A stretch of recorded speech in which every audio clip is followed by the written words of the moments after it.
किसी ने बड़े कमाल की बात कही है कि पानी में गिरने से इंसान की मृत्यु नहीं होती। इंसान की मृत्यु तब होती है जब उसे तैरना नहीं आता। परिस्थितियाँ कभी भी समस्या नहीं बनती, समस्या तब बनती हैं जब उनसे निपटना नहीं आता। नमस्ते दोस्तों, मेरा नाम है अभिषेक ओझा और आपके लिए एक छोटी सी कहानी। ये कहानी एक दिव्यांग राजा की, जिसके राज्य में सब कुछ ठीक चल रहा था, कहीं भी किसी प्रकार की कोई समस्या नहीं थी। वो राजा दिव्यांग था, उसका एक पैर नहीं था, एक आंख नहीं थी, लेकिन इस बात का उसे कोई मलाल नहीं था। एक दिन राजा अपने महल की गैलरी में घूम रहा था और जो शानदार सी पेंटिंग्स बनी थी उनको देख रहा था। जो पेंटिंग्स थी वो उसके पूर्वजों की थी, दादा परदादा पिताजी इन सब की थी, और सोच रहा था कि कितने सूरवीर खानदान में जन्म लेने का मुझे मौका मिला है, ऊपर वाले का धन्यवाद है।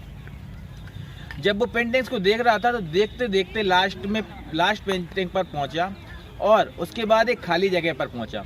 उसे समझ आ गया था कि इस जगह मेरी पेंटिंग लगेगी और ये सोचकर दुखी होने लगा। और उसके मन में एक आइडिया आया कि क्यों ना मैं अपनी पेंटिंग्स मरने के पहले ही बनवा लूं। मरने के बाद पता नहीं कैसी पेंटिंग लगेगी यहाँ पर मेरी।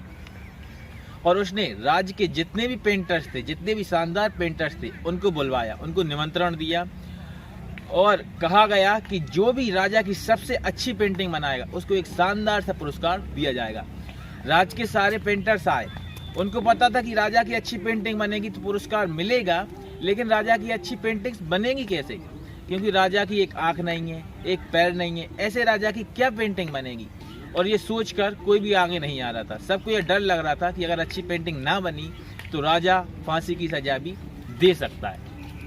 लेकिन एक 22 साल का लड़का सामने आया और उसने कहा कि राजा साहब, मैं आपकी एक शानदार पेंटिंग बनाऊंगा। सभी पेंटर सोचने लगे कि हम इतने अनुभवी पेंटर पेंटिंग बना नहीं पा रहे हैं, और ये लड़का क्या चाहता है, मरना चाहता है, फांसी लटकना चाहता है, या राजा गुस्सा दिलाना चाहता है। लेकिन राजा को उस लड़के की बात पर विश्वास था, तो राजा ने कहा ठीक है। अगले दिन वो लड़का पेंटिंग बना के लाने वाला था। दरबार भर चुका था, लोगों की भीड़ इकट्ठी हो चुकी थी और सभी लोग इस इंतजार में थे कि राजा की कैसी पेंटिंग बनेगी। जब उस लड़के ने पेंटिंग को खोला तो सभी लोग सीटियां बजाने लगे, तालियां बजाने लगे। और राजा ने जब उस पेंटिंग को देखा तो राजा ने कहा, वाह, इससे अच्छी पेंटिंग तो उस पूरे गलियारे में नहीं है, ये अब तक की सर्वश्रेष्ठ पेंटिंग है।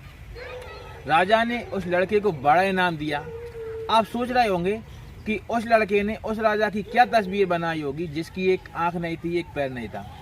उस लड़के ने उस राजा को घुड़सवार दिखाया। एक साइड से उसका एक पैर दिख रहा था। राजा तीरंदाजी कर रहा था, और जब तीरंदाजी करते हैं तो एक आंख बंद होती है। लड़के ने राजा की उसी आंख को बंद दिखाया जो राजा की नहीं थी, और इस प्रकार से एक बेहतरीन पेंटिंग को बनाया।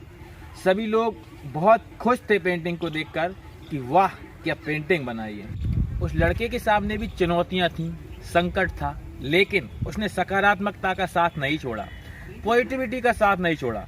लाइफ में चाहे कैसी भी परिस्थिति हो, कैसी भी समस्या हो, एक वैक्सीन की डोज हमेशा लेते रहना। इसे पॉजिटिविटी की वैक्सीन कहते हैं और इसकी डोज रोज लेना जरूरी है, क्योंकि लाइफ में जब भी समस्या आती है, अगर पॉजिटिव रहता है इंसान तो उस समस्या को बहुत आसानी से हल कर सकता है। नहीं तो परेशान होगा, दुखी होगा और समस्या को और गंभीर समस्या बना देगा। बस इतना ही कहना चाहूँगा आपसे। धन्यवाद।